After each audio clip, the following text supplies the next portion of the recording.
I have a habit that my late wife called pathological and my foreman calls useless. I keep a ledger. Not the kind you're thinking, not columns of numbers, though there are those too. I keep a daily written record of everything that happens on and around my land.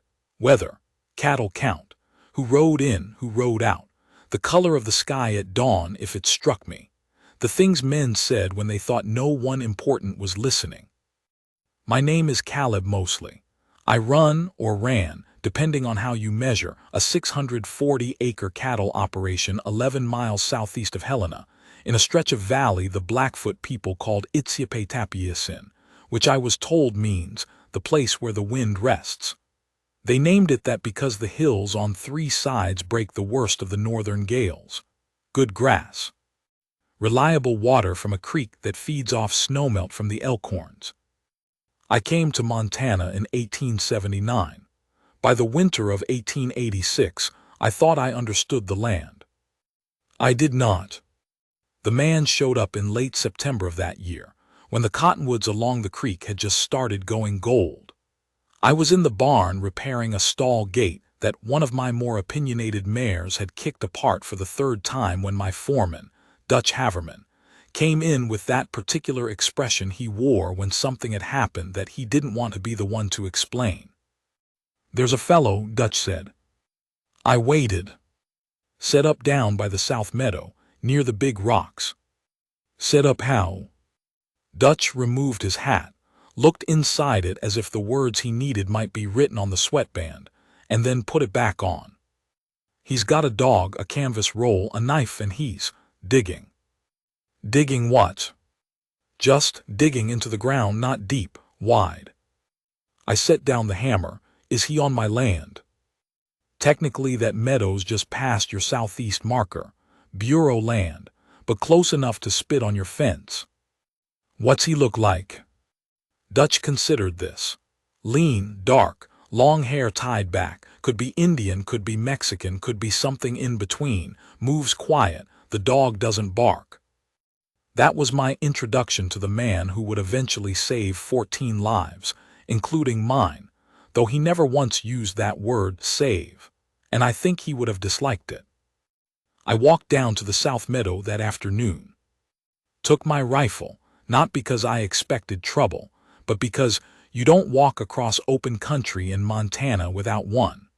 The grizzlies were still fattening before their winter sleep, and the wolves had been coming closer to the valley each year as the elk herds thinned. I found him exactly where Dutch described. A man, maybe 35, maybe 45, one of those faces where age doesn't announce itself in the usual ways.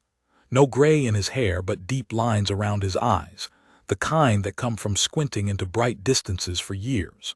He was kneeling in the grass with a short-handled trenching tool, carefully removing chunks of sod and stacking them to one side with a precision that was almost ceremonial.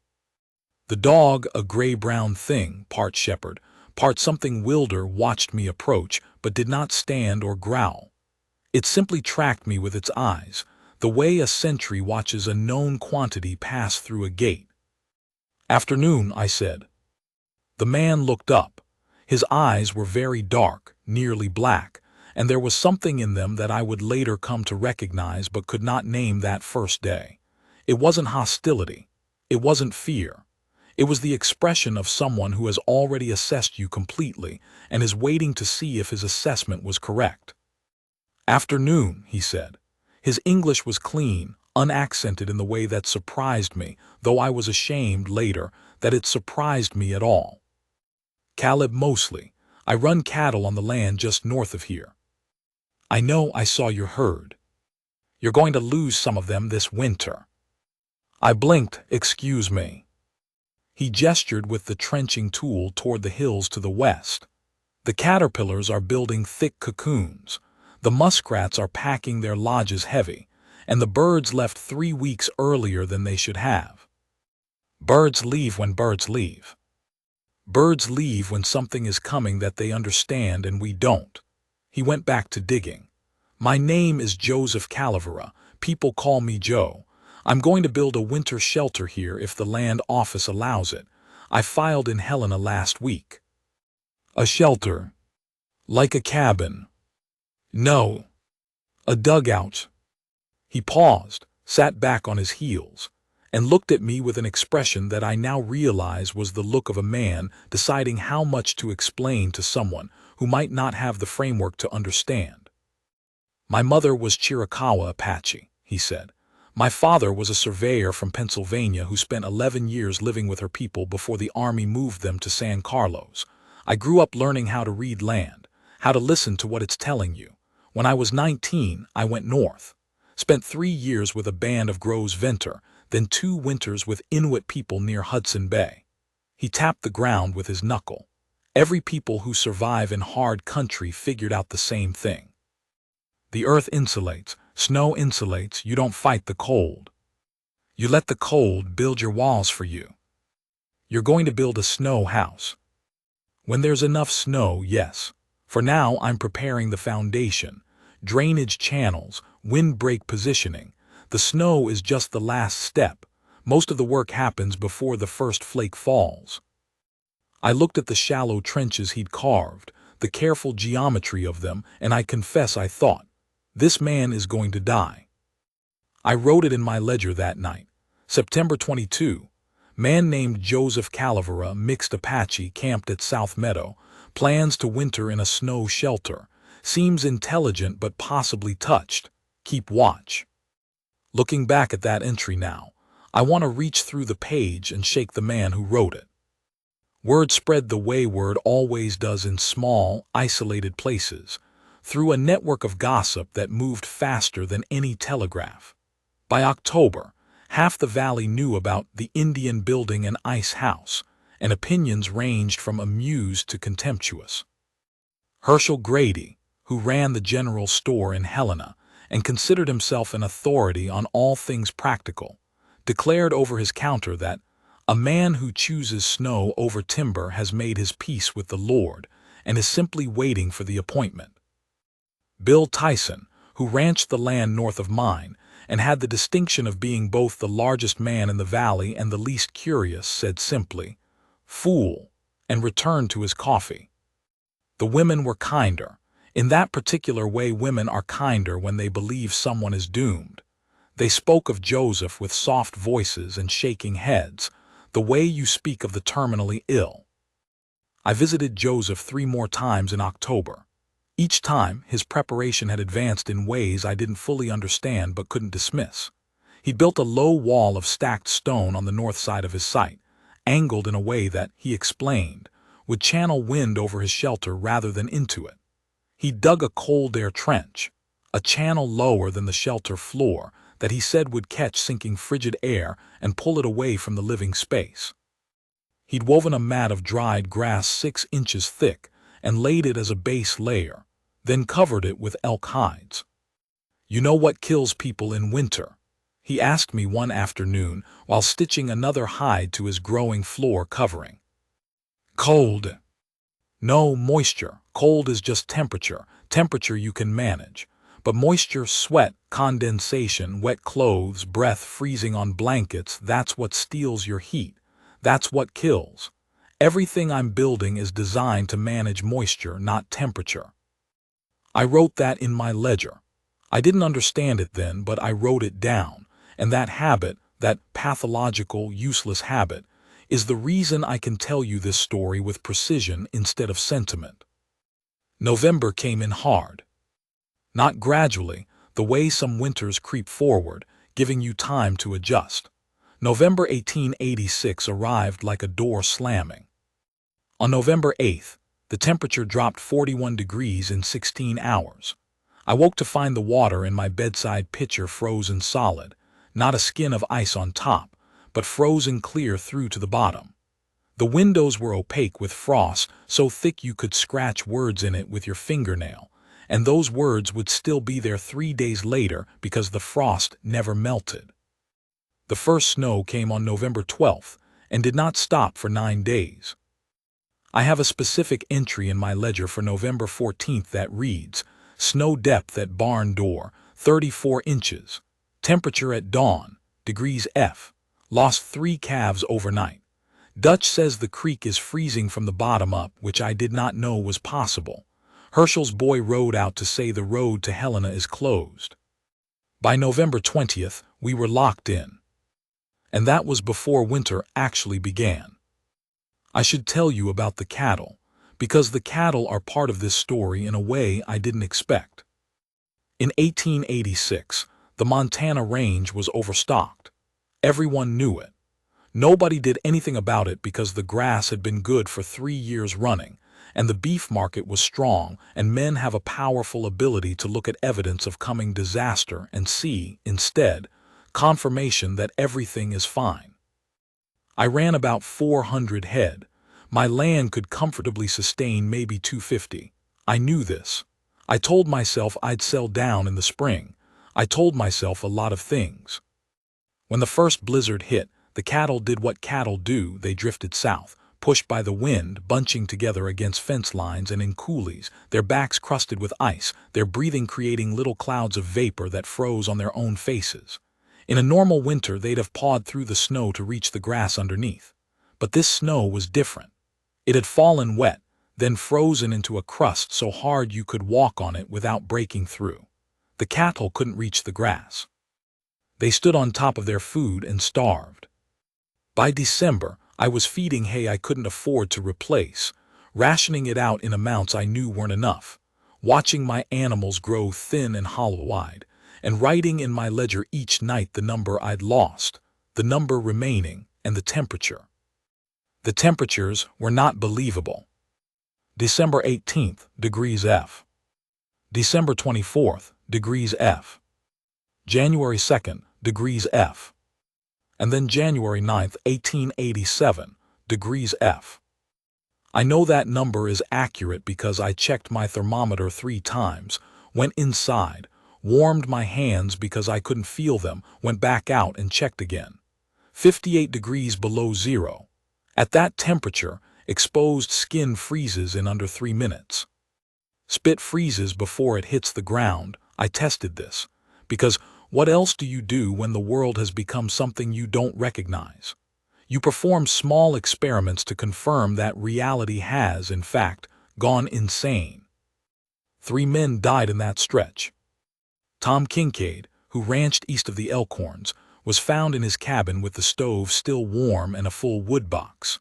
The cold had found a gap, a crack in the chinking between logs that he either hadn't noticed or hadn't gotten to, and it had poured through that crack like water, like something alive and purposeful, and it had found him sleeping. He was 43 years old and had a daughter in St. Louis who wouldn't learn of his death until March. William Drest, a hired man who worked for Bill Tyson, went out to check on cattle and didn't come back. They found him a quarter mile from the barn, face down, one glove missing. The doctor in Helena later said he'd probably gotten disoriented in the whiteout, walked in what he thought was a straight line but curved, the way people do when they can't see landmarks, spiraling slowly away from safety. The third was a man named Patton whose first name I never learned. He lived alone in a small claim cabin up toward the pass. Nobody found him until February. I wrote their names in my ledger. I wrote the dates, and on the page opposite William Drest's entry, I wrote the line I mentioned earlier. The Apache's house is standing. He is alive. I do not understand. Because it was standing. Through all of it. Through minus 58 degrees F and winds that tore shingles off roofs and snow that buried fences 4 feet deep. The dome of snow in the South Meadow stood. And inside it, Joseph Calavera was alive. I know this because I went to check. I struggled through waist-deep snow for nearly 2 hours to cover a distance that normally took 20 minutes, my face wrapped in 3 layers of wool, my eyelashes frozen together so I had to pry them apart with my thumb every few minutes, the air so cold it felt like breathing broken glass. I found the dome. It was perhaps 12 feet across and 6 feet high at the center, smooth and white, and so ordinary-looking that it seemed to mock the violence of the landscape around it. There was no visible door, just a low tunnel entrance on the south side, blocked by a hanging hide. I crouched down, pulled the hide aside, and crawled in. The first thing I felt was warmth. Not heat, not the aggressive, face-slapping warmth of a cabin stove, but a soft, enveloping warmth that wrapped around me like being lowered into bathwater. After the world outside, it was so startling that I stopped moving, there on my hands and knees in the entrance tunnel, and simply breathed. The air was clean, dry, comfortable.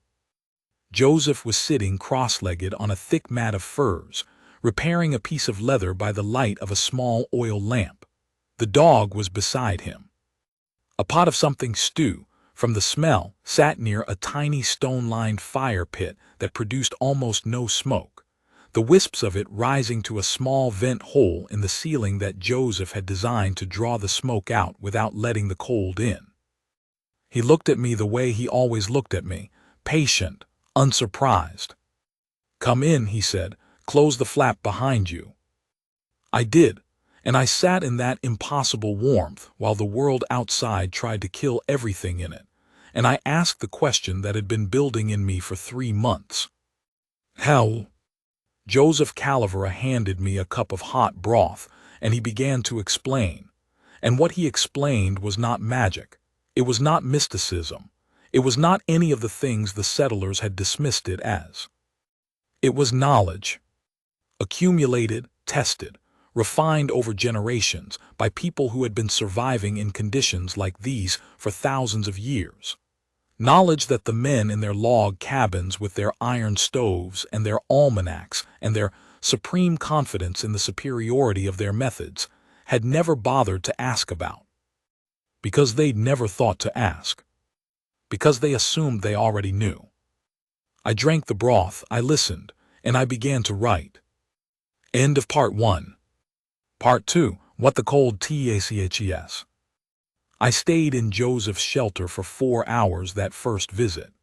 I want to describe what I saw, because the precision of it still astonishes me, and because I think the details matter more than any explanation I could offer.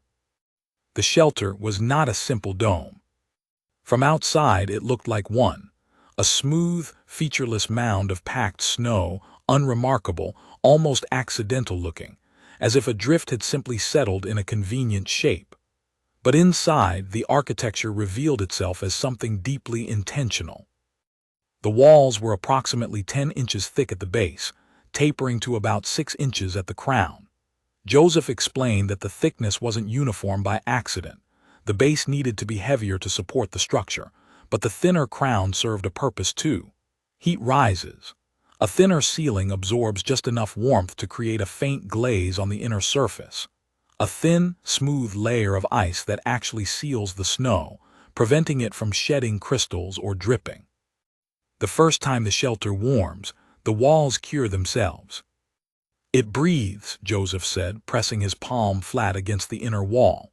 Snow is porous. Air moves through it. If you sealed it completely, you'd suffocate. But the porosity also means moisture from your breath, your cooking, your body. It migrates out through the walls instead of condensing inside. That's why it's dry in here.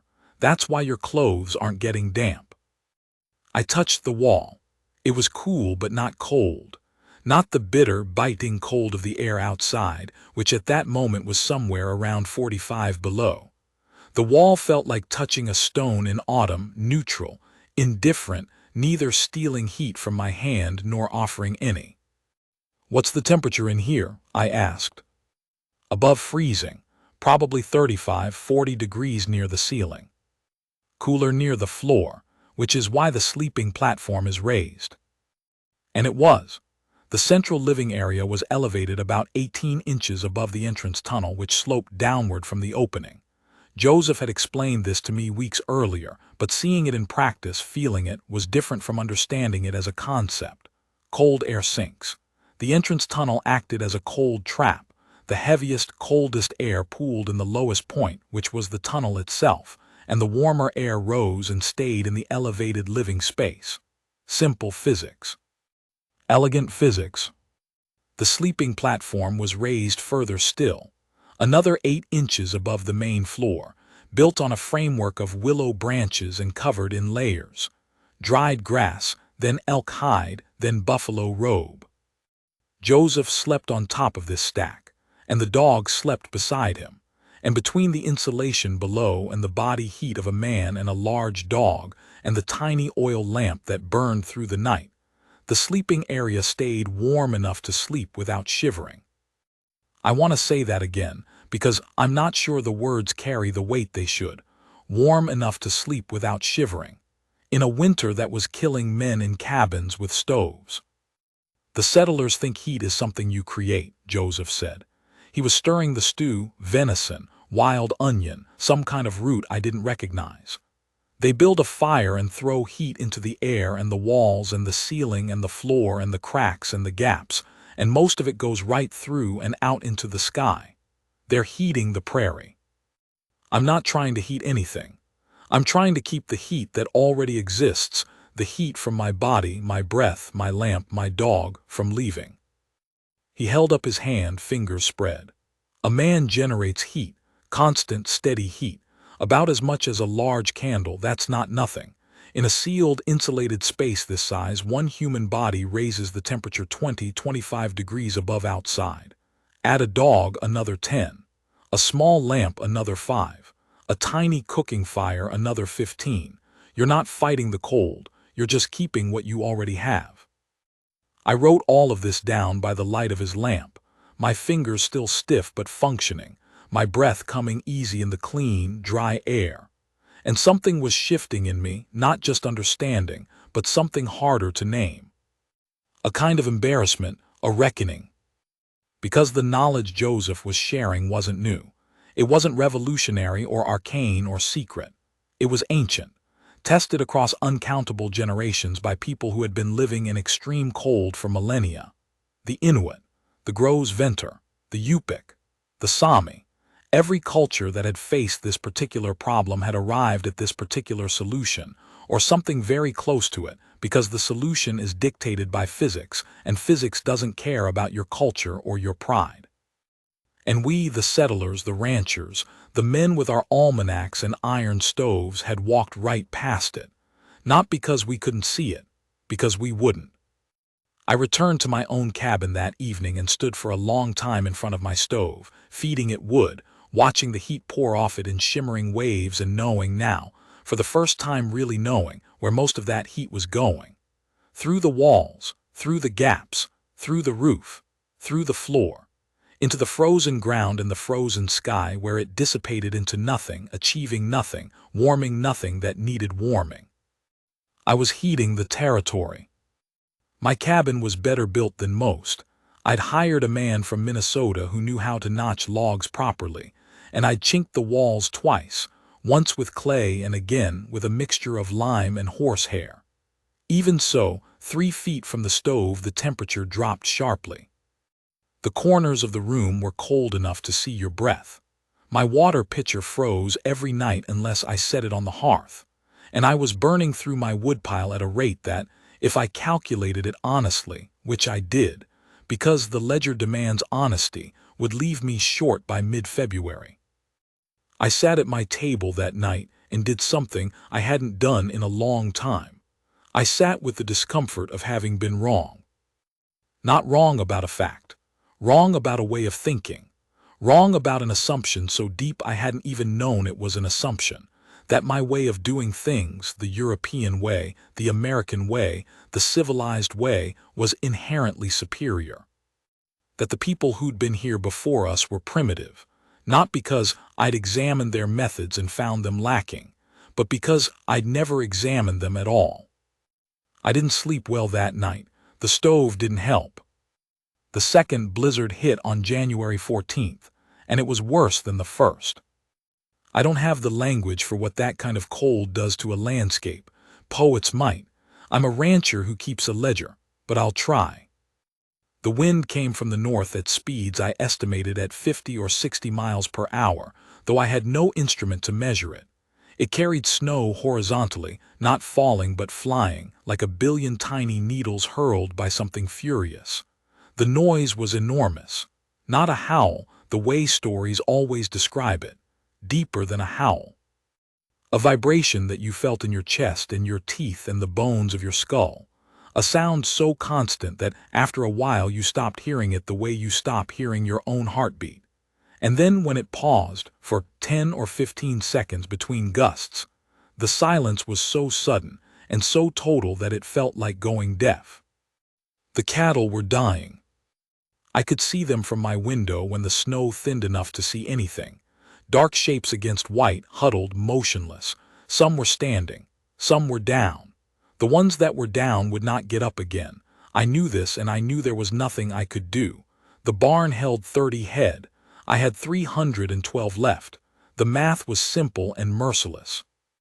Dutch came to the cabin that afternoon with frost on his eyebrows and a look I'd never seen on his face before. Dutch was not a man who frightened easily. He'd fought Comanches in Texas, driven cattle through flooded rivers, once set his own broken arm with a saddle strap and a whiskey bottle. But the look on his face that afternoon was something beyond fear. It was the look of a man confronting a force that didn't care about his courage. "Boss," he said, "the Hendricks family." I felt something tighten in my stomach. The Hendricks, Earl, his wife Margaret, their 3 children, lived in a small claim cabin about 2 miles northwest of my place.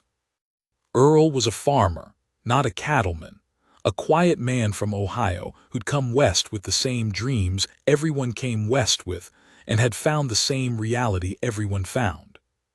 What about them? Earl rode over to Tyson's place yesterday to borrow flour. Margaret and the kids are alone, and their woodpile. Dutch trailed off. How much? Maybe 2 days' worth, if she's careful. If it was just cold, maybe she could stretch it, but this wind. He didn't need to finish.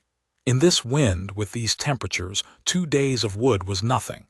The stove would eat it and demand more, and there would be no more, and then the cabin would go cold, and then. I thought of Tom Kincaid, the crack in his chinking, the cold pouring in. "We can't get a wagon through this," I said. "No, sir."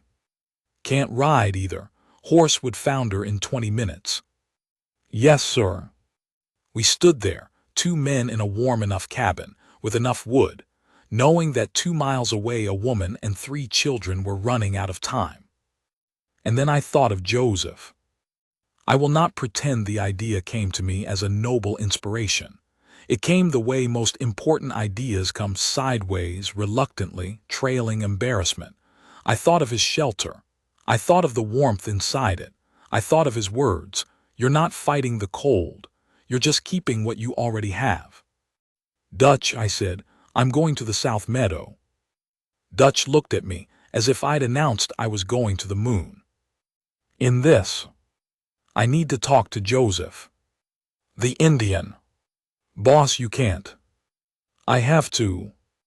Dutch stared at me for a long moment. Then he did what Dutch always did. He accepted the reality in front of him and adapted to it. "I'm coming with you," he said. The walk took 3 hours. It should have been impossible. The snow was chest-deep in places, and the wind hit us with a physical force that staggered me twice, actually knocked me to my knees once. I couldn't feel my face. I couldn't feel my feet. I navigated by landmarks I could barely see: the fence line, the big cottonwood, the rock outcrop. And twice I lost my bearings entirely and stood in the white nothingness feeling a terror so pure it was almost clarifying. Dutch saved me both times. Not with words, you couldn't hear words in that wind. He grabbed my coat, turned me, pointed. And we kept going. We found the shelter. That impossible, ridiculous, perfect dome of snow, sitting in the meadow like it had been there forever, like it belonged there, like the blizzard raging around it was happening in a different world. I crawled through the tunnel. The warmth hit me and I almost wept. I am not ashamed of this. Joseph was sitting exactly where he always sat, cross-legged, the dog beside him, a cup of something steaming in his hands. He looked at me, at Dutch behind me, at the ice crusting our clothes and the blue-white color of our skin, and he set down his cup. "How bad?" he asked. "The Hendricks family, 2 miles northwest, woman and 3 children, almost out of wood." Joseph said nothing for a moment. His face did something I hadn't seen before, a tightening around the eyes, a shift in the jaw. It wasn't alarm. It was calculation. I'd seen Army engineers wear that same expression, the look of a man running logistics in his head, measuring resources against requirements, time against distance. "We can't move them in this weather," he said. "Not 3 children." "I know. But we could build around them." I didn't understand. Dutch didn't either. We both stared at him. "Their cabin," Joseph said. "How big?" "Small single room, maybe 14 by 16. Log walls." "Yes, chinked, but it's an old cabin, gaps." We packed the outside. Snow and whatever we can find, grass, hides, canvas. We create an insulation layer around the cabin itself. Seal the gaps. Bank it 6 feet up the walls. Cover the roof. Turn their cabin into what this is. He gestured at the curved walls around us. Not a stove trying to heat the world. A shell that holds the heat in. "Will it work?" Joseph met my eyes. "I don't know. I've never done it to a cabin before. But the physics don't change because the shape does." Dutch, who had been silent this entire time, spoke for the first time. His voice was hoarse, his face still white with cold, his mustache crusted with ice. "When do we start?" We waited 6 hours for the wind to drop. It didn't stop. It never fully stopped that month, but it eased enough around midnight that Joseph judged we could move.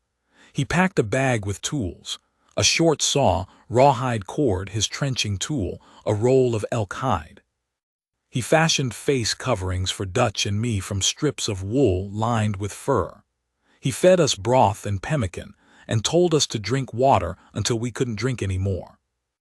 "You lose moisture in the cold faster than in the heat," he said. "Your body burns water to stay warm. You won't feel thirsty because the cold suppresses thirst. Drink anyway." We drank. At midnight, we crawled out of the shelter and into the darkness. The moon was up, a cold, white, indifferent moon that turned the snow-covered valley into something that looked like the surface of another planet. The temperature, I estimated, was around 40 below. The wind had dropped to maybe 15 miles per hour, which sounds mild until you factor in the cold. A 15-mile-per-hour wind at 40 below creates a wind chill that can freeze exposed flesh in under a minute. Joseph led. He moved through the snow with a fluency that Dutch and I couldn't match, not faster exactly, but more efficiently, reading the drifts, finding the paths where the snow was wind-packed and firm enough to walk on rather than wading through the loose powder. He carried the heaviest pack. He didn't slow down. I watched him move, and I thought about the word the settlers used for people like Joseph: primitive. And I thought about how I was following this primitive man through a killing landscape, because he was the only person in the valley who understood it. We reached the Hendricks cabin at 2:30 in the morning. Margaret Hendricks opened the door with a shotgun in her hands and terror on her face, and 3 children clustered behind her in a room that was already cold, the stove burning the last scraps of furniture, a chair leg, a shelf board. The children were wrapped in every piece of clothing and fabric the family owned, and the youngest, a girl of about 4, was crying silently, which is worse than crying loudly because it means a child has given up on the idea that crying will help. "Ma'am," I said, "we're here to help." Joseph was already circling the cabin, examining the walls, the roof, the gaps and cracks, the way the wind hit the structure. He was talking to himself, or maybe to the building, I wasn't sure, in a low, steady murmur that I caught fragments of. He was speaking Apache, I realized, or a mixture of Apache and something else. He was diagnosing the cabin the way a doctor diagnoses a patient. Here is what's wrong, here is what's killing you, here is what we do. And then we worked. I cannot adequately describe the labor of that night. My ledger entry for January 15th is the longest single entry I ever wrote, 3 full pages, and even that doesn't capture it. We packed snow against the cabin walls. Not just piling it, Joseph was specific about how, insistent in a way that left no room for argument. The snow had to be cut in blocks from the deeper, denser layers, not scooped from the surface. It had to be packed in courses like bricks, staggered so the joints didn't align. Each course had to be smoothed and pressed until the surface was continuous, no gaps, no channels where wind could find purchase. He showed us once. Then he watched us do it. When Dutch packed a section too loosely, Joseph stopped him, pulled it apart and demonstrated again, his bare hands, in 40 below cold, shaping the snow with a speed and precision that bordered on artistry. "Tight," he said. "The wind will find any weakness. Pack it like you're angry at it." Dutch packed it like he was angry at it. We worked for 5 hours. By the time the first gray light of dawn began seeping over the eastern hills, the Hendricks cabin was transformed. Snow banked 6 feet up every wall. The gaps in the chinking sealed with a paste of snow and dried grass that Joseph mixed and applied with his hands. The roof covered, not fully. The chimney had to remain clear, but enough that the heat escaping upward would be caught and held. The difference was immediate. Inside the cabin, even before we finished, the temperature began to rise. Not dramatically, we weren't creating a tropical paradise, but the desperate, penetrating cold that had been seeping through every crack and gap was blocked, stopped. The stove, burning the last of the furniture, was no longer pouring its heat into the void. The heat stayed. Margaret Hendricks stood in the center of her cabin with her hand pressed to the wall that had been radiating cold all week, and felt nothing. No cold. Just the neutral, indifferent surface that I'd felt in Joseph's shelter. She looked at Joseph. He was standing by the door, ice in his hair, his hands raw, his breathing heavy from the exertion. The dog sat at his feet. The 4-year-old had stopped crying. "Thank you," Margaret said. Joseph nodded once and said nothing. I want to pause here because that moment, Margaret's hand on the wall, Joseph's silent nod, the child's quiet, is the moment I come back to when I try to explain what happened that winter. Not the temperatures, not the numbers, not the physics of insulation. That moment, the simplicity of it, the human exchange of it. Someone needed help. Someone gave it. And the method of giving it was knowledge that had been there all along, waiting to be asked for. We burned some of Dutch's tobacco supply to get a fire going strong enough to stabilize the cabin. Joseph showed Margaret how to manage the stove differently, smaller fires, more consistent, feeding it slowly rather than loading it and letting it roar. "A big fire in a sealed space wastes fuel and makes moisture," he said. "Small and steady, just enough, never more than you need." Margaret nodded. She was a practical woman, a farmer's wife from Ohio, and I could see her absorbing this the way she'd absorb any useful knowledge, without ego, without resistance, without the need to first establish that she already knew better. I envied her that. The walk back to my ranch took until midday. Dutch and I were exhausted beyond anything I'd experienced. I'd been awake for 30 hours, worked physically for most of them in killing cold, and my body was telling me things my mind didn't want to hear. My feet were numb. My fingers moved, but I couldn't feel them moving. There was a grayish-white patch on the tip of my left ear that I was trying not to think about. Joseph walked us back to within sight of my cabin, and then turned toward the south meadow without a word. "Joe," I said. He stopped. "Let me pay you for the hides, the pemmican, your time."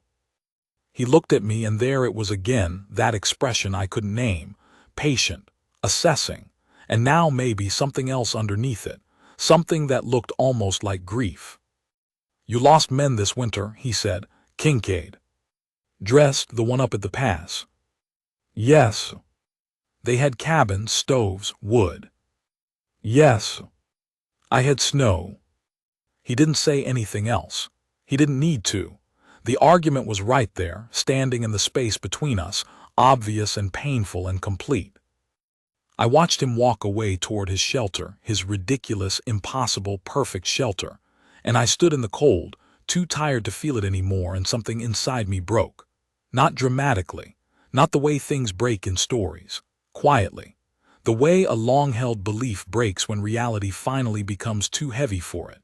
A hairline crack that runs through everything silently, and after which nothing sits quite the same. Dutch was watching me. He'd been quiet all day, quiet even for Dutch, which is saying something. "Boss," he said. "Yeah,